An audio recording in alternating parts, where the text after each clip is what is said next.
안녕하세요. 신중근 변호사입니다. 회를 거듭할수록 신신당부에 더 많은 분들이 애정과 관심을 보내주고 계신데요. 먼저 진심으로 감사하다는 말씀 전하도록 하겠습니다. 신중권 변호사의 신신당부는 여러분과 함께 소통하는 방송입니다.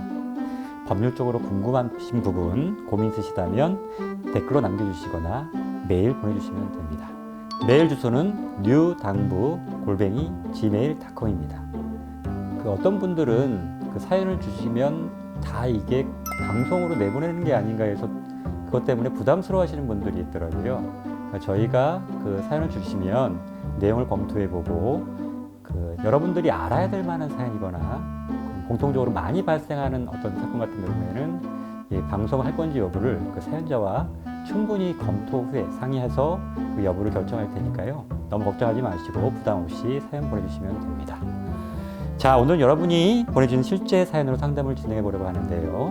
어떤 사연인지 우선 간단히 살펴보겠습니다. 저는 현재까지 투명성 없는 관리비 고지서와 부당한 건물 관리 규약으로 인해 매월 30만 원 이상 33개월 동안 약 1,000만 원 정도를 손해봤다고 생각하는 임차인입니다. 실제 건축연 면적이 관리비 고지서에 확 줄여서 나와 있는데요. 이유는 관리 규약의 단서 조항 때문이라고 하더라고요. 건물의 50% 지분이 있는 시행사와 50%를 소유하는 구분 소유자들이 관리비를 지출하는 방법에서 시행사는 20%, 구분 소유자는 80%라는 단서 조항입니다. 사용량을 부과하는 전기와 수도 요금을 뺀 모든 면적 부과되는 관리비에 적용합니다. 예를 들어 총관리비가 2천만 원일 때 1,000만 원씩 나눠내야 하는 것을 시행사의 면적만 34% 축소해 400만 원과 1,600만 원 지출로 바꾼 겁니다. 시행사의 면적은 6,000제곱미터 이상이지만 1,600제곱미터의 관리비만 납부합니다.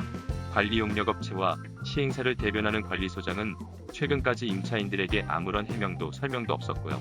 법률적 근거를 내세워 관리규약과 용역계약서를 확인하고 나서야 알 수 있었습니다. 여기서 제가 궁금한 부분은 이렇게 관리연 면적을 관리규약으로 바꾸어도 법적으로 문제가 없나요? 그리고 피해는 관리비를 내는 대부분의 임차인들입니다. 소송을 통해 보상을 받을 수 있을까요? 마지막으로 시행사도 문제지만 용역관리업체와 관리소장에게 책임을 물을 방법은 없나요? 두서없이 하소연만 늘어놓은 것 같은데 신중권 변호사님께서 좋은 해답을 주실 수 있다면 좋을 것 같습니다. 여보세요? 네, 네, 안녕하세요. 예, 안녕하세요. 예, 예, 신신당부의 신중권 예, 변호사입니다. 안녕하세요.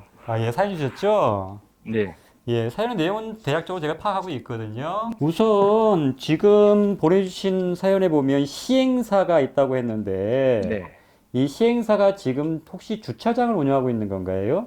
네, 지금은 주차장을 운영하고 있죠. 그러면 이 지금 이 건물에. 건물이 주차장 건물하고 상가 건물이 같이 있는 건가요?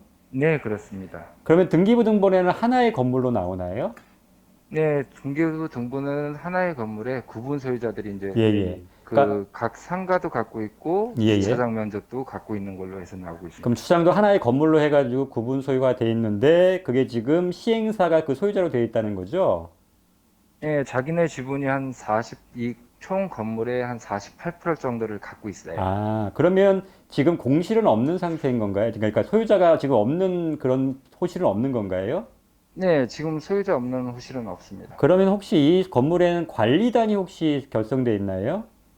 그거를 저희가 정확히 알고 싶어 예, 했는데, 예, 그러니까 지금 관리소장이나 이쪽에서 예, 얘기해 주는 거는 처음 분양할 때 예, 자동 관리단이 형성되는 걸로 해서 임시 맞습니다. 관리단이 예, 있고, 예. 그 이후로 구분 소유자를 모아서 관리단을 전체적으로 형성했냐, 이 부분에 대해서는 정확히 얘기를 안 해주고 있어요. 그러면 아마 안 했을 가능성이 높네요. 네네. 그러면 지금 따로 관리단 집회나 이런 것들이 열린 적은 없고요. 네, 그거를 관리단 집회에 대한 서류를 보려 했더니 뭐 예. 별 내용이 없습니다, 서류는. 그러면 규약은 그럼 누가 만든 거예요?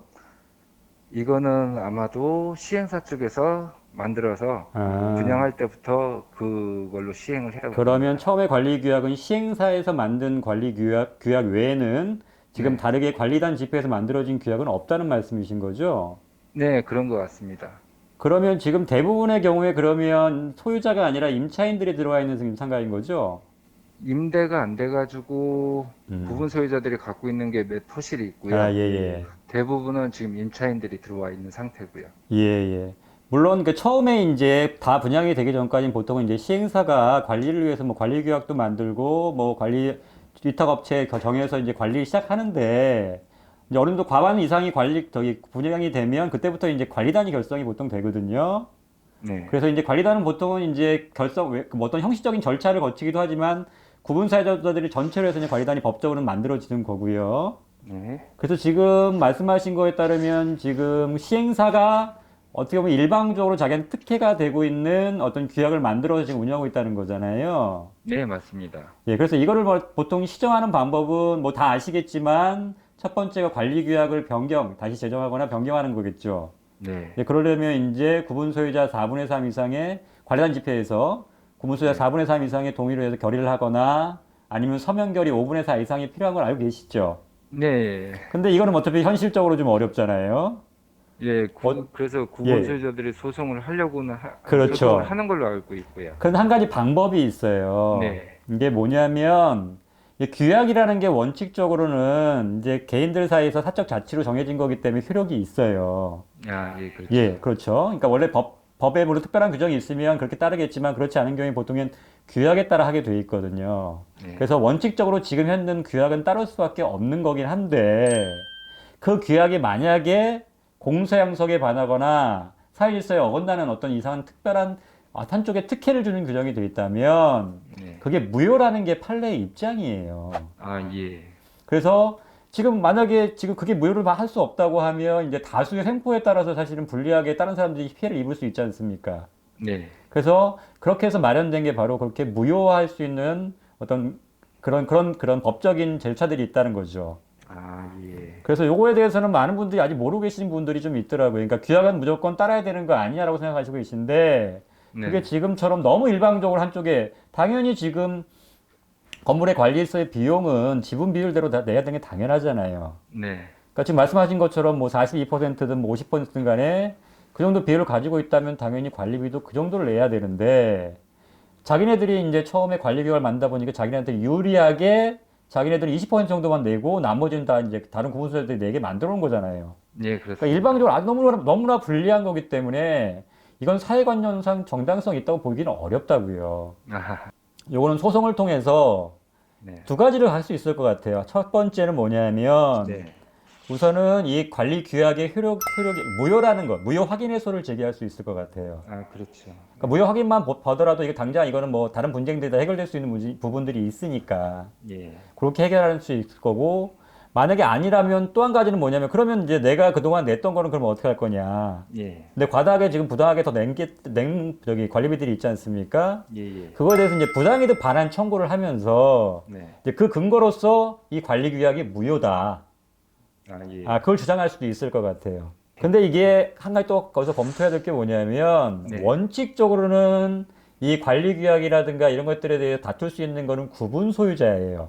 근데 집합건물법에 뭐라고 돼 있냐면 관리 규약의 효력은 임차인에게도 미치고 네. 임대인과 동일한 의무를 부담한다고 돼 있어요. 결과적으로 무효인 이 관리 규약의 효력이 임차인인 나한테까지 미치는 거기 때문에 제가 보기에는 물론 이건 뭐 다툼이 있을 수가 있긴 하겠는데 이 확인을 구할 이익이 지금 이 선생님한테도 있다고 보여지거든요. 아, 예. 그러니까 이건 제 판단이긴 해요. 이게 뭐 확실하게 예, 아직 뭐 알겠습니다. 판례가 있는 건 아니어서 그렇긴 한데 이 네. 법에 따르면 임차인 동일한 그 의무를 부담하기 때문에 이 관리 규약이기 때문에 본인이 어떤 불이익을 당하고 있는 거고요.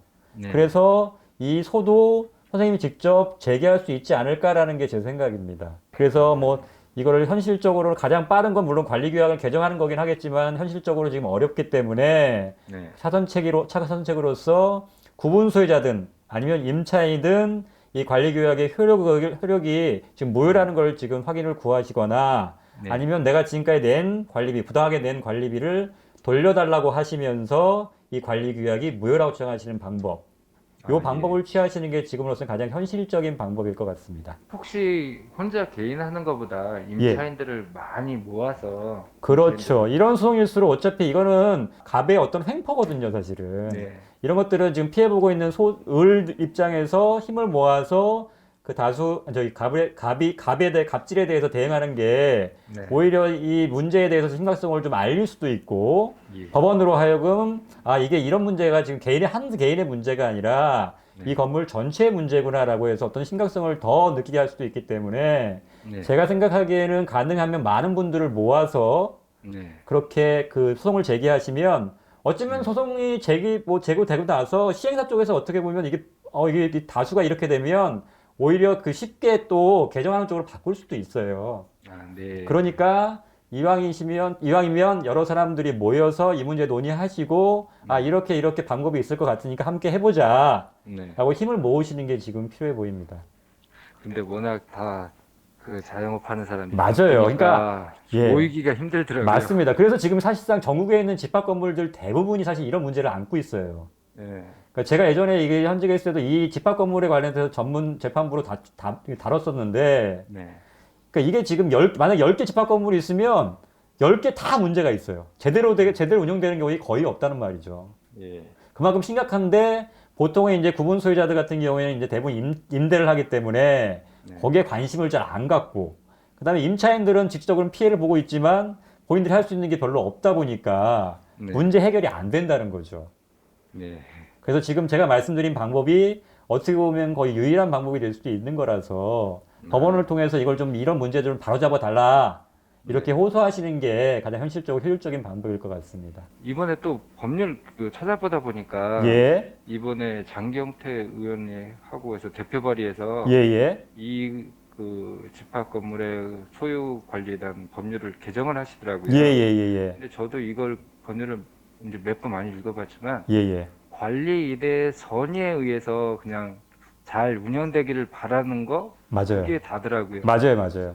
예, 뭐 잘못했을 때 제재하던가 그렇죠. 뭐 그런 게 정확히 없기 때문에 맞습니다. 예, 실제적으로 관리단 형성해서 자기가 이익되는 행위를 했을 때 예. 제재하는 게 별로 없다는 거. 그러니까 이게 사실은 관리 감독이 제대로 이루어지지 않고 있어 문제가 되거든요. 네. 그래서 뭐 지자체라든가 아니면 이런 데서 좀 관리 감독할 수 있는 권한을 더 부여하거나 뭐 이런 쪽에서 그러니까 문제가 발생하기 전에 사실은 미연에 방지하는 게 중요한데 발생하고 나서 이걸 뭐 어떻게 해보겠다고 했을 때 그때 이미 늦는다는 거죠. 예, 그래서 그렇죠. 그런 피해는 조치들이 좀 봤으니까. 입법화되는 건 필요하다고 저도 생각하고 있습니다. 예. 예. 이번에 잘 좀 됐으면 하는. 예, 저도 같은 바람입니다. 예. 어떻게든 좀 도움 되셨나요? 예, 감사합니다. 저한테는 많은 도움 됐습니다. 예, 감사합니다. 네, 감사합니다. 예, 들어가십시오.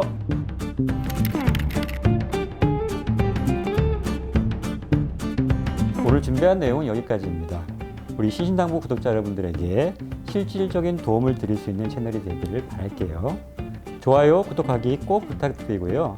궁금하신 점, 누구에도 말하지 못한 고민들 댓글로 남겨주시거나 신신당부 공식 메일로 보내주시면 됩니다. 그럼 다음 시간에 뵙겠습니다. 감사합니다. 오늘의 신신당부. 관리규약에 규정되어 있더라도 사회관념상 타당성이 없다면 관리규약의 무효 여부를 다투어 볼 수 있습니다.